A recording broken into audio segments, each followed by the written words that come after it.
लेकिन कल डाबर के नंबर्स आने वाले हैं, आप नतीजे कैसे रह सकते हैं उसके अनुमान एक बार विनी से समझ लेते हैं, उसके बाद इस पर एक टेक्निकल राय भी लेंगे। विनी बताएं, डाबर के नंबर्स से एक्सपेक्टेशंस क्या लगाई जाए? डाबर अपने Q2 FY23 नंबर्स रिपोर्ट करने वाला है। उसमें देखा जाए तो रेवेन्यू ग्रोथ जो एक्सपेक्टेड है, mid single digit revenue growth expected है, अराउंड 5% की रेवेन्यू ग्रोथ।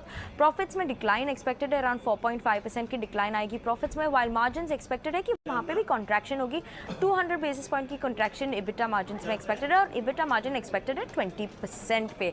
उसके अलावा Q2 की ऑपरेशनल अपडेट भी आई थी, तो कंपनी ने काफ़ी सारी चीज़ उसमें भी हाईलाइट की थी। एक फैक्टर था कि रूरल मार्केट्स में थोड़ी प्रेशर बन रही है, तो उसमें भी कॉमेंट्री ये इंपॉर्टेंट होगी। उसके अलावा कंपनी ने ऑलरेडी हाईलाइट की थी कि फूड बिजनेस अच्छी ग्रोथ दिख रही है, उसके अलावा डाइजेस्टिव बिजनेस में भी अच्छी ग्रोथ है, और होम केयर बिजनेस में भी अच्छी ग्रोथ है।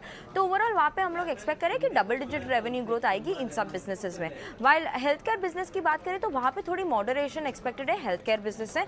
मार्जिन प्रेशर रहेगा क्योंकि रॉ मटेरियल प्राइस इन्फ्लेशन चल रहा है, सेल्स मिक्स थोड़ा इंफीरियर है, और उसके अलावा देखें तो हायर पैकेजिंग कॉस्ट भी एक फैक्टर है जो ओवरऑल मार्जिन को इम्पैक्ट करता है। इसीलिए ग्रॉस मार्जिन और एबिटा मार्जिन दोनों में कॉन्ट्रैक्शन एक्सपेक्टेड है।